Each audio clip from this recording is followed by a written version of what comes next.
Sinabi ni Julian na umiwas si Vincent sa atake pero sinabing huwag siyang mag-alala dahil hindi siya tatamaan nito.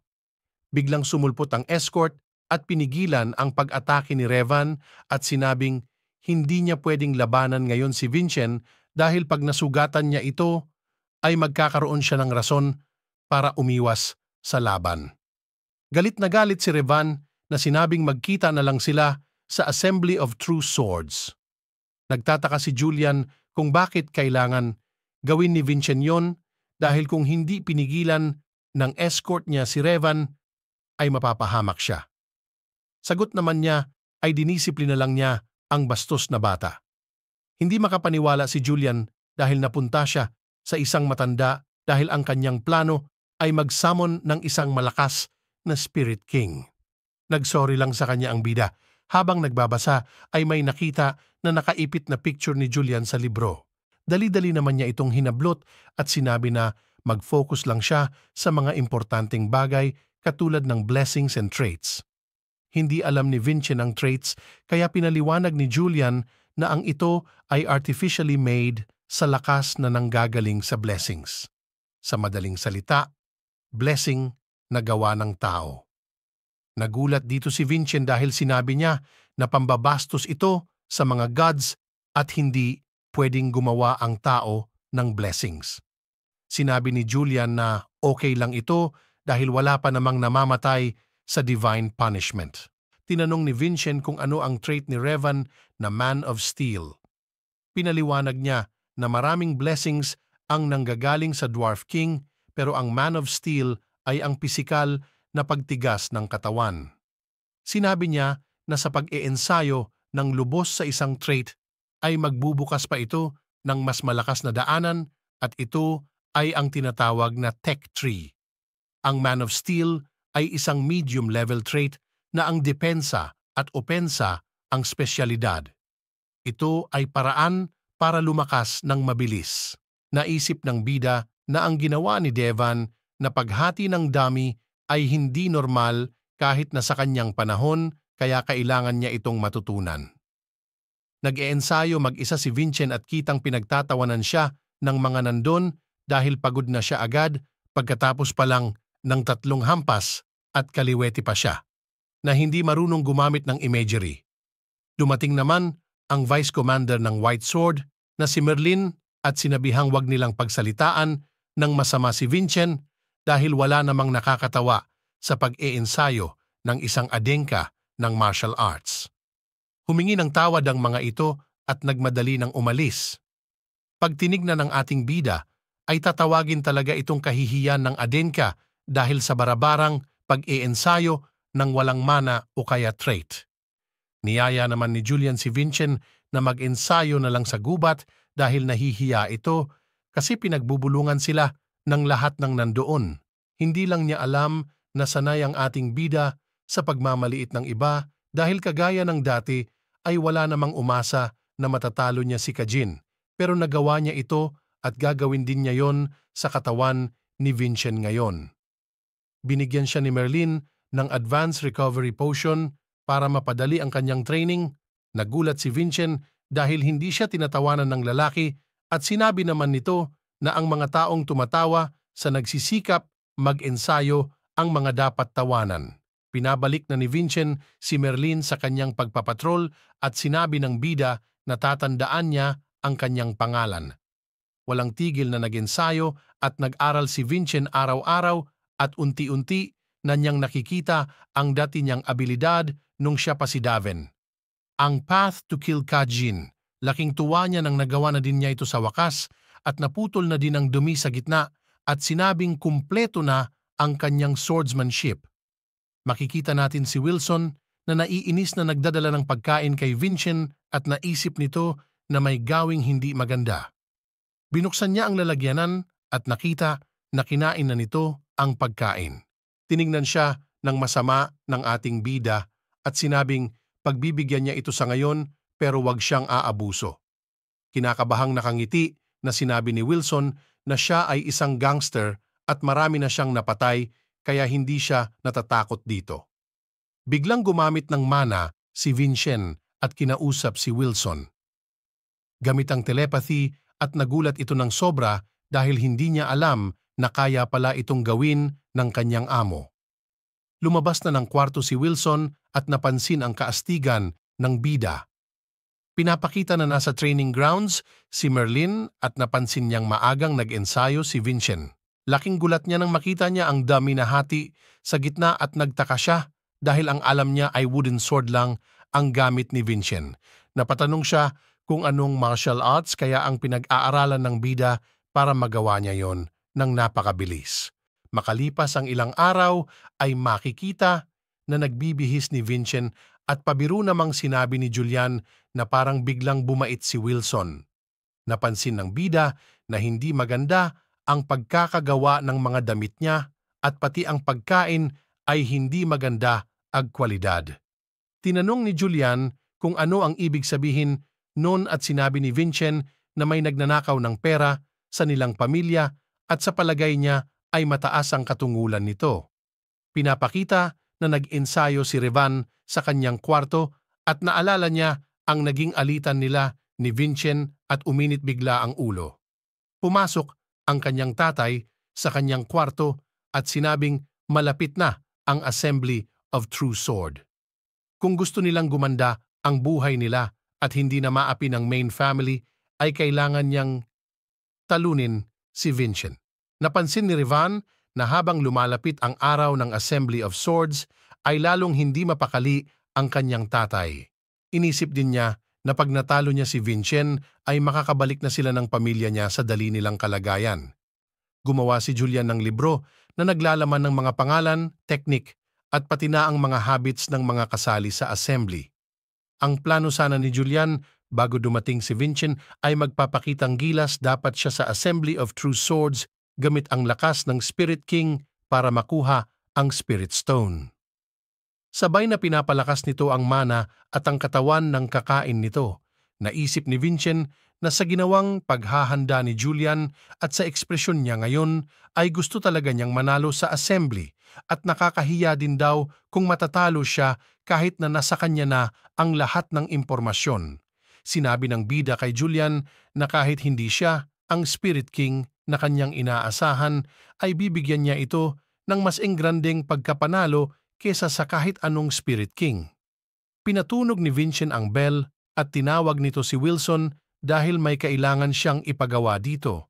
Pumasok siya sa kwarto ng Grand Chamberlain na si Raelsa at hindi siya makapaniwala sa lakas ng presensya ng isang 7-star martial artist. Sinabi niya na gusto ng Sir Vincent niya na manood ang kanyang tatay sa magaganap na assembly para mapatunayan niya ang kanyang lugar sa main family ng Adenka. Sinabi ni Raelsa na never pang nanood ng assembly ang kanyang tatay dahil wala siyang panahon at rason. Binanggit ni Wilson na para din ito sa pagnanakaw ng pera.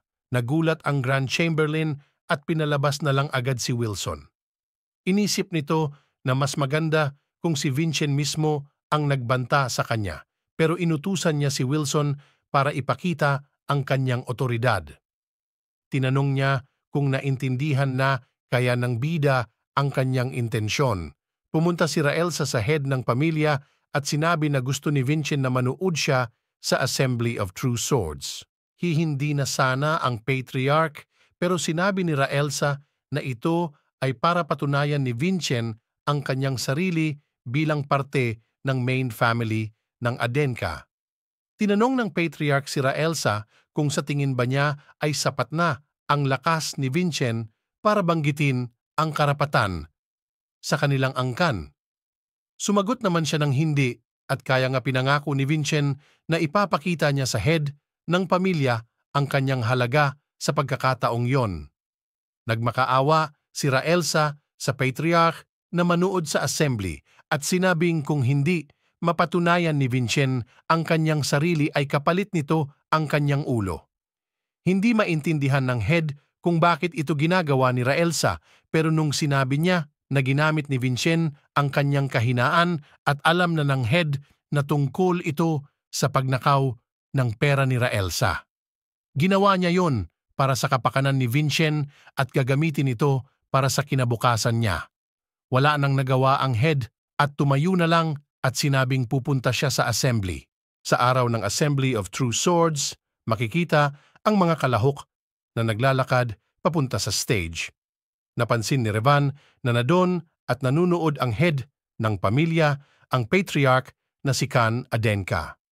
Akala niya ay pumunta ang patriarch para panoorin siya at inisip na iyon na ang tsansa niya para matalo si Vincent sa harap nito. Nag-umpisa na ang unang laban ni Revan at madali niya itong natalo dahil sa Man of Steel. Napasigaw naman ang kanyang tatay na nanunood at sumusuporta. Sinabi ng mga kasamahan ng patriarch na walang duda na siya ang rising star ng collateral descendant dahil sa kanyang murang edad ay 2 stars na siya. Habang nanunood si Vincent sa gilid ay sinabi niya na kumpara sa panahon niya dati, may tuturing ang mga batang kalahok na mga geniuses pero wala silang kahit na konting kaalaman sa martial arts. Lahat ng lakas nila ay nagmumula lang sa kanilang mga attributes at kitang-kita na wala silang kahit na anong karanasan sa paglaban. Para silang mga puppet na kinokontrol sa daan. Natapos na ang huling laban at si Revan Adenka ang nagwagi. Ayon sa batas na sinulat ng mga elders ay kailangan niyang labanan ang isang direct descendant na kaedad niya sa kanilang pamilya at iyon ay si Vincent. Pumayag dito ang ating bida at makikita na nasa stage na ang dalawa. Uumpisahan na sana ang laban ngunit sinabi ni Vincent na meron siyang mga kondisyon. Kahoy na espada lang ang gagamitin niya at sinabi din niya na sapat na ang kanyang kaliwang kamay para labanan si Revan at ibibigay pa niya ang unang 3 atake sa kanya. Hindi makapaniwala ang mga nanunood sa sinabi ng bida at dinagdag pa nito na hindi siya gagalaw sa kinakatayuan niya hanggat hindi natatapos ang 3 atake ng kalaban. Nagalit naman dito si Revan dahil akala niya ay hanggang sa assembly ay inaasar pa rin siya nito. Pumayag naman dito ang patriarch at sinabi sa bida na kailangan niyang patunayan ang mga sinabi niya. Nag-umpisa na ang laban at dali-daling umatake si Revan. Inalala ni Vincent ang mga inaral nila ni Julian na ang unang atake ni Revan ay laging short stab. Madaling naiwasan ito ng bida at akala naman ni Revan ay nahuli niya si Vincent pero alam nito ang lahat ng galaw niya. Sobrang halata ng mga galaw ni Revan at kayang iwasan ito ng bida kahit wala ang mga impormasyon na binigay sa kanya ni Julian. Dahil ang attribute niya ay malakas ang depensa, hindi niya iniintindi ang basics ng martial arts. Laking gulat ni Revan nang gamitin ni Vincent ang kamay niya para salagin ang kanyang espada at sinabi ng bida na 2 na ang nabigay niyang atake. Sumigaw ng malakas si Revan at umatake pero hinawakan lang ni Vincent ang kanyang kamay at pinatid ito sa lapag.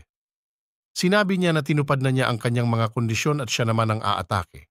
Nabigla ang lahat ng nanunood sa ginawa ni Vincent.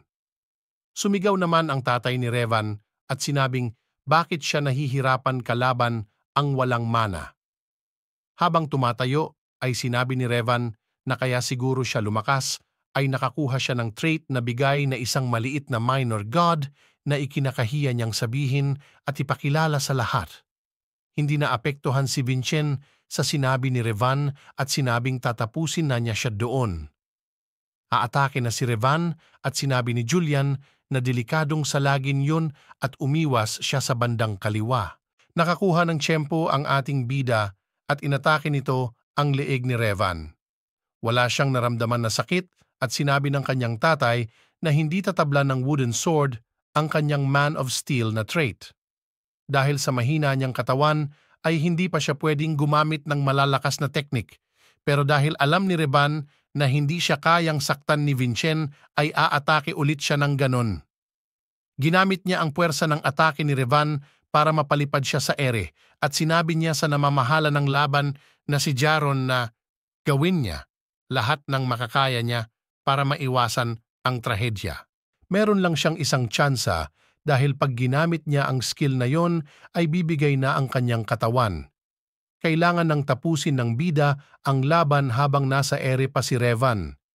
Nakita ni Vincent ang sword path na nagkokonekta sa dalawa at sinabihan niya si Julian na manuod ng mabuti sa namaster niyang espada.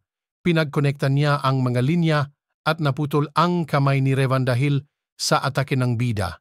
Kayang hatin ng kahit ano baliin ang daloy ng mana at gamitin para putulin ang lahat kahit na ang skill ng kalaban. Ito ang skill na swordsmanship. Nagsisigaw sa sakit si Revan dahil sa natamo niyang atake at tinanong ng bida sa namamahala ng laban kung kailangan pa bang putulin ni Vincent ang paa ni Revan para manalo siya. Inanunsyo na sa lahat na ang nanalo ay si Vincent. Tumakbo ang tatay ni Revan papunta sa kanya habang sinusubukan siyang pagalingin at sinabing hindi uubra ang mga potion, kailangan nila ng priest. Habang nagkakagulo sila ay pinagalitan ni Vincent si Jaron dahil sinabi nito na iwasan ang trahedya pero nangyari pa rin iyon. Tinanong ni Julian kung bakit masyado siyang kalmado dahil alam niya na bibigay na ang katawan niya kahit anong oras at kailangan na niyang magpahinga. Alam ito ng bida pero meron pa siyang mga kailangang gawin. Tumayo ang Patriarch at inanunsyo na ang panalo sa Assembly of True Swords ay ang kanyang anak na si Vincent Adenka. Inimbitahan niya ang lahat sa loob dahil magsisimula na ang awarding ceremony. Ang nanalo sa assembly ay ang makakakuha ng Miracle Stone. Ibibigay na dapat ng Patriarch ang Miracle Stone kay Vincent pero biglang nagwala doon ang tatay ni Revan at sinabing may daya ang nangyari at baka nanghiram siya ng lakas sa isang apostol. Habang nag-aamok si tatay ay may dumating na priest at sinabi sa Patriarch na may maliit na problema. Hindi maibalik ang kamay ni Revan kahit anong gawin nila. Hindi makapaniwala ang tatay ni Revan sa sinabi ng priest na baka hindi na maibalik ang kanang kamay ng kanyang anak. Hinawakan nito ang damit ng pastor at sinigawan. Nagpaliwanag naman ang priest na ngayon lang daw siya nakakita ng ganong sugat at ang nakaputol dito ay hindi kayang pagalingin ng kanyang divine power. Dinagdag pa niya na kung hindi sila magmamadali ay kahit ang high priest ay wala nang magagawa. Sinabi ng tatay ni Revan na gumamit siya ng kapangyarihan ng apostol dahil paano natutunan ni Vincent ang ganong skill na kahit ang third grade priest ay hindi kayang pagalingin. Nag-usap-usap ang mga tao sa loob ng ospital at sinabing may punto dito ang tatay ni Revan. Nagpaalam si Vincent sa kanyang tatay kung pwede ba siyang sumagot at sinabing ang Assembly of True Swords ay ginawa sa presensya ng kanilang Patriarch. Dahil doon, lahat ng mangyayari at nangyari ay aprobado ng Patriarch at ang diniklarang panalo nito ay si Vincent. Dahil sa mga sinabi ng tatay ni Revan ay parang kinontra na rin niya ang otoridad ng Patriarch sa harap ng maraming bisita. Tinanong ng bida kung akala ba ng tatay ni Revan ay mas may alam siya kesa sa Patriarch. Inutos ni Vincent kay Jaron na arestuhin ang tatay ni Revan na si Charles Adenka. Sinunod naman ito ni Jaron at itinali si Charles habang nakaupo sa lapag. Tinanong ng Patriarch kung hindi ba niya naisip na utang niya ang kanyang buhay kay Vincent dahil kung hindi niya ginawa yun ay sabi sa batas ng Adenka ay paparusahan siya ng kamatayan. Dahil naiintindihan niya ang kalagayan ni Charles bilang isang tatay ay palalayain niya ito kaya sana ay wag na niyang paandarin ang kanyang bunganga. Pinuri naman ng Patriarch si Vincent at kitang-kita na mukhang masaya si Julian dahil bihira daw siyang mapuri ng Patriarch. Umungol sa sakit si Revan at napasigaw ang kanyang tatay dahil dito. Sinabi ng priest na sa lagay na iyon ay hindi na talaga maibabalik ang kanang kamay niya. May binulong si Julian kay Vincent at sinabing magiging pabor sa kanila ang gagawin nilang ito balang araw. Tinanong ng bida sa priest kung kaya bang pagalingin ng Miracle Stone ang kamay ni Revan at hindi makasagot ang priest kaya inisip na lang ni Vincent na pwede ito. Ang ating bida ang pumutol ng kanang kamay ni Revan at siya din ang mag-aayos nito. Sinabi ni Vincent na inasar at tinawanan siya ni Revan Adenkadati sa training grounds. Humingi naman ng tawad ang kanyang tatay at sinabing hindi niya naturuan ng mabuti ang kanyang anak at patawarin niya sana ito. Kinuha ng bida ang espada ng isang bantay at sinabing kailangan mapatunayan niya ito sa gawa. Pinutol niya ang lubid na nakatali sa tatay ni Revan at sinabing pag pinakita niya na nagsisisi na siya ay gagamitin ni Vincent ang Miracle Stone para pag-alingin ang anak niya. Tinanong niya sa bida kung ano ang gusto niya at sinabi ni Vincent na mata sa mata, ngipin sa ngipin at kailangan niya ng kanang kamay. Handang isakripisyo ng tatay ni Revan ang kanyang kanang kamay para sa anak niya at nang puputulin na niya ito ay pinaalala niya kay Jaron na wala dapat trahedya at pinutol nito ang espada ni Charles. Binigay na ng patriarch kay Vincent ang Miracle Stone at inabot na agad ito sa priest para magamit na agad. Makikitang nabalik na ang kamay ni Revan at nagyakapan sila ng kanyang tatay habang umiiyak. Pinakita din na pinapakinggan ni Wilson ang lahat ng nangyayari sa loob at sinabing ang astig talaga ng kanyang amo at pipiliin na niyang maging loyal sa kanya. Masayang binati ni Wilson ang kanyang amo na si Vincent at sinabing ipaghahanda na siya nito ng pagkain. Nagtaka si Julian sa ugali nito at sinabi naman ng bida na iyon naman ang gusto ni Julian ang makilala siya nito bilang master. May kumatok sa pinto at akala nila na bumalik na agad si Wilson. Pumasok ang priest sa loob at binati ang bida at nagpakilala siya na si Dulan, ang priest ng Gaia. Tinanong ni Vincent kung bakit siya dinalaw ng priest at sinabi naman nito na pumunta ito para magpasalamat dahil sa kanyang ginawa ng assembly at ibigay sa bida ang Miracle Stone na kagaya ng ginamit sa paggamot kay Revan. Para tumawa at maging masaya ang mga malulungkot na tao ang dahilan kung bakit siya naging priest. Pero nung nakita niya si Revan kanina ay tinimbang niya kung mas mahalaga ba ang buhay nito kesa sa Miracle Stone. At nung binigay ng bida ang kanyang Miracle Stone na napanalunan niya para iligtas si Revan ay naliwanagan siya kaya kung ano ang mas importante.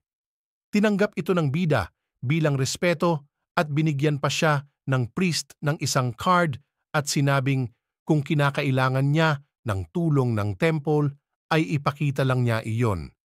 Hindi pa alam ng publiko pero si Dulan ay isa ng second class na priest. Nagulat naman sa narinig niya si Julian dahil ang ibig sabihin noon ay hindi na siya magbabayad sa pampagamot at pwede niyang gamitin ang temple kahit kailan niya gusto at ang card na yan ay nagsasabing tratuhin ng bida na parang second class na priest din. Maraming natutunan si Dulan sa bida at siya ay nagpasalamat at nagpaalam na din. Sinabi ni Julian na may nakuha pa sila ngayon na mas maayos kesa kay Wilson. Sumang-ayon si Vincent sa kanya at sinabing dahil iyon lahat sa kanya. Kita naman na nahiya si Julian at sinabing nakakahiya pag sinasabi niya iyon ng diretsahan. Nagtaka si Vincent kung dahil ba sa pagtrato sa kanya ng basura ng buong buhay niya kaya sobrang rupok niya sa papuri. Biglang may naalala si Julian at sinabing mag-isa lang lagi kumakain ang kantang tatay pero may isang pagkakataon na inimbita niya ang isa sa pamilya para mag-dinner kasama siya pagkatapos ng Assembly of True Swords. Siya ay ang pangalawang anak na si Dea at tinalo niya ang lahat ng walang hirap. Tinanong ni Vincent kay Julian kung may posibilidad ba na tawagin din siya ng kanyang tatay ngayon at sinabing 50-50. Sinabi niya na medyo masakit pa rin ang kanyang katawan ngayon pero hindi pa siya pwedeng magpahinga at nang bihis na ng maayos. Nagmamadali naman pumasok si Wilson na parang may sasabihin tungkol sa kanyang tatay at inisip na ng bida na pinapatawag na siya nito. Sinalubong si Vincent ng kanyang nanay at pinagmamadali na siya. Narinig niya na maganda ang naging resulta ng Assembly of True Swords at nagpasalamat naman dito ang ating bida. Ang totoong nanay ni Vincent ay namatay pagkapanganak sa kanya, kaya ang babae na ito ay ang kanyang stepmother na si Versa Halame. Bago ang kanyang retirement ay isa siyang mabangis na martial artist, kaya binigay sa kanya ang palayaw na giant. Siya na ngayon ang namamahala sa lahat ng bagay na may kinalaman sa kanilang bahay. Pagdating sa harap ng kanyang tatay ay naglabas ito ng pressure para sunukin ang kanyang anak. Sinabi naman ni Vincent na wala namang rason para maglabas siya ng malakas ng pressure sa kanyang anak dahil ito ay isang private meeting. Tinanong naman ng patriarch kung bakit niya nasabi iyon at sinagot ng bida na dahil tatay ang tinawag sa kanya ng kanyang nanay at hindi patriarch. Pinuri naman siya ng kanyang tatay dahil napansin niya yon at tinanggal na ang pressure. Tinawag siya ng kanyang tatay doon dahil sa dalawang rason. Ang una ay para i-congratulate siya sa pagkapanalo niya kanina, at ang pangalawa ay kung totoo ba ang sinasabi ni Charles Adenka tungkol sa kanya. Ginamit ng nanay ang skill niya sa bida at tinanong ng tatay kung may posibilidad ba na apostol ang kanilang anak, at sinabing wala at mukhang hindi din naman siya nagkaroon ng supporter. Hindi mapakali ang bida dahil ginamit sa kanya ng kanyang nanay ang mata na nakakakita ng lahat ng katotohanan. Sinabi ng patriarch na hindi pa nakakabuo ng image si Vincent sa kanyang puso, kaya paano niya naputol ang kamay ng two-star martial artist na si Revan.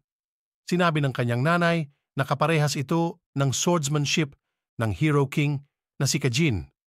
Sinasabi na kakaiba, gumamit ng espada ang Hero King at kaya nitong talunin ang lahat ng masasamang abilidad. Sinabi din na iyon ang nakatalo sa Archdemon na si Daven. Narinig na naman ni Vincent ang peking storya na ginawa ng Samion family at nagtaka kung ano ang nakuha nila sa paggawa nun. Hinawakan siya sa balikat ng kanyang nanay at tinanong kung paano niya natutunan ang swordplay na kagaya ng Hero King at sinabing sabihin niya ito sa kanyang nanay. Inakala ni Vincent na ang tatay niya ang nagpatawag sa kanya doon, pero hindi pala iyon ang kaso. Ang nanay niya ang nag-isip na gawin ito. Magsasalita na sana si Vincent pero pinigilan siya ni Julian at sinabing nalalaman ng kanyang nanay pag may nagsisinungaling sa kanya gamit ang kanyang mga mata. Kung gumawa ang bida ng hindi kapanipaniwalang rason ay siguradong malalaman ito ng kanyang nanay. Tinanong naman ng bida si Julian kung ano ang dapat niyang gawin at kung sabihin na lang kaya niya ang totoo na hindi siya ang totoong Vincent dahil isa siyang lalaki na nagmula sa 500 years ago na nagising na lang sa katawan ng kanilang anak. Sinabi ni Julian na wag at siya na lang ang gagawa ng paraan. Nang tinanong siya ulit ng kanyang nanay, ay pinagmamadali na ng bida si Julian, pero ito ay hindi makapagsalita dahil sa takot na baka mabuking siya nito. Pinakalma siya ni Vincent at sinbing isang hakbang lang ang kanyang kailangang gawin para mawala ang takot. Sinabi ni Vincent na kailangan lang niyang humakbang ng isa paharap at magtutuloy-tuloy na ito, at ang bida na ang unang hahakbang. Sinabi niya sa kanyang nanay na nakatanggap siya ng revelation. Hindi makapaniwala ang kanyang nanay at sinabing hindi ba niya alam na kadalasan ay hindi nakakatanggap ng revelation ang isang tao na walang blessing, malibnan na lang kung sila ay masama. Hindi naman makapagsalita ang bida dahil hindi iyon nabanggit ni Julian sa kanya. Sinabi ng kanyang nanay na nakakaduda ang kinikilos ni Vincent at tinanong niya kung gusto ba niyang dumaan sa Sacred Court's trial o kaya sa harap ng hurado ng Jeramiel. Sinabi ni Julian na ulitin ng bida ang mga sasabihin nito at nag-umpisa ng magsalita. Kung nagdududa ang kanyang nanay sa kanya, ay pwede niyang itanong sa temple kung mapagkakatiwalaan ba ang bida. Tinanong ng kanyang nanay kung bakit sa temple, at sinabi niya na kung siya ay masama. Hindi ba mapapansin ito agad ng priest na may hawak na rank 3 na Miracle Stone. Napansin ng nanay niya na iyon ang Miracle Stone na binigay niya kay Dulan at sinabi ng bida na natanggap niya ito sa kanya bilang regalo. Nakita ng kanyang nanay na hindi siya nagsisinungaling dahil hindi nag-react ang kanyang mga mata. Tinanong din niya kung natutunan ba talaga niya ang swordsmanship na iyon sa pamamagitan ng Revelation at sumagot ang bida na marami siyang natutunan sa Revelation pero hindi niya doon natutunan ang swordsmanship. Matagal na niyang nababasa ang mga kakaibang sword movement pero nagdalawang isip siya dati kung pag-aaralan ba niya ito. Pero kung gusto niya na magkaroon ng pagbabago sa kanya, ay kahit na pag-isipan pa siya ng masama ng ibang tao, kaduwagan lang ito kung wala siyang gagawin. Naisip niya na kailangan ipakita ito ng bida para malampasan niya ang Samion family at matupad nagmatagal ng misyon ng Adenka family. Dinagdag pa niya na gusto nitong ipakita na lumakas na siya sa ibang kapamilya nila at lalo na sa kanyang tatay. Dahil payag naman ang temple dito, ang desisyon na lang ng kanyang tatay ang hinihintay. Napaisip ang kanyang tatay habang nakahawak sa baba at sinabi ng asawa niya na hindi ito alam ng patriarch pero ginagawa niya iyon pag may nagugustuhan siya na nangyayari. Pumayag na ang tatay ni Vincent na ipagpatuloy ang pag-ensayo niya ng kanyang martial arts at nagpasalamat naman siya dito. Sinabi ng nanay sa patriarch na alam naman niya siguro na ang swordsmanship ng Hero King na si Kajin ay kaparehas ng sa Great Demon King Daven at kung ginamit ni Vincent ang swordsmanship ng Hero King ay sasabihin ng Samion family na ninakaw nila ito sa kanila. Pero wala silang masasabi kung ang swordsmanship ng Great Demon King ang gagamitin ng bida. Tinanong pa ng nanay kung naisip ba niya lahat ng iyon at seryosong sumagot ang patriarch na naisip na niya lahat iyon. Sinabi ng nanay kay Vincent na dahil pumayag na ang patriarch ay responsibilidad niya ito kaya kailangan gawin ng bida ang lahat ng makakaya niya para lumakas at wag sana siyang maging abala sa kanyang tatay. Inisip ni Vincent na hindi lang ito basta paalala dahil kinumpirma ng nanay niya ang desisyon ng patriarch at binigay na rin niya ang kanyang approval at yumuko ang bida at sinabing lagi niya iyon tatandaan. Sinabi sa kanya ng patriarch na nagpakita siya ng magandang resulta sa Assembly of True Swords at nagpakita na nararapat siyang maging parte ng Adenka family at direct descendant.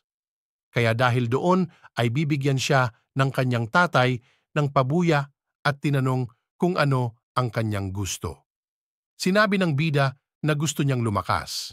Sinabi ng patriarch na kahit na maganda ang sagot na iyon, normal lang na kailangan niya yun gawin at kailangan niya ng sagot na magagawa niya para sa bida. Binulong naman ni Julian at sinabi ito ni Vincent sa kanyang tatay na gusto niya ng pahintulot para makapasok sa library ng pamilya. Sinabi ng patriarch na 3-star martial artist lang ang pwedeng pumasok doon at tinanong kung nakakagawa na ba ang bida ng imagery sa kanyang puso. Sumagot naman ang bida na hindi pero pinayagan pa rin niya ito na pumasok sa pinakamababang rank na library. Sibanin niya sa kanyang asawa na ibigay kay Vincent ang Crimson Lotus. Sinabi ng patriarch na tanggapin niya ito at iyon ang kanyang premyo. Ang Crimson Lotus ang espada na ginamit ng kanyang tatay nung siya ay bata pa. Ginamit niya yon nung nag-uumpisa na siyang makilala sa mundo at parte ito na kasaysayan ng Adenka family. Pinuri ito ni Vincent dahil nanatili itong napakatalim kahit na napakatagal na itong ginawa. Nakita naman ng bida na sobrang saya ni Julian at sinabing hindi maganda kung magsasaya na sila sa ganong level palang dahil napakadami pa nilang mararating sa hinaharap. Napaisip si Julian na sa umpisa ay dismayado siya dahil hindi Spirit King ang nasamon niya pero magagawa kaya niya ang lahat ng nagawa ni Vincent kung Spirit King ang napunta sa kanya kagaya ng kanyang plano. Kahit na medyo reckless at makaluma ang mga pamamaraan ng bida ay pakiramdam ni Julian ay pwede niyang ipagkatiwala sa kanya ang kanyang katawan. Paalis na sana sila pero tinawag siya ng kanyang nanay para sabihin na proud siya dito dahil sa effort niya at dahil siya ang nanalo sa Assembly of True Swords ay kailangan niyang pumasok sa Crimson Fortress ayon sa nakagawian. Tinanong niya din kung may naisip na ba siyang paraan kung paano niya mahuhuli ang Crimson Demon. Ang Crimson Fortress ay isa sa mga training institutes na pinagmamay-ari ng mga Adenka at ang mga nakakakumpleto ng fortress training lang ang kinikilala bilang isang ganap na martial artist ng pamilya. Ang kailangan para makapasok dito ay ang pagkapanalo sa Assembly of True Swords at ang paghuli sa isang low-rank na Crimson Demon. Sinabi ni Vincent na hindi niya pa alam kung ano ang gagawin at hindi ito inaasahan ng kanyang nanay dahil akala nito ay naplano na niya ang lahat. Sinabi din niya na nakikita niyang masakit ang katawan ng bida dahil sa kakaibang sword movement na ginawa niya kanina kaya sinabihan niya si Vincent na makinig. Sinabi niya sa bida na hindi posibleng matalo ang Crimson Demon ng isang atake lang kagaya ng ginawa niya kanina at pwede siyang mamatay kung lalabanan niya ito sa kalagayan niya ngayon.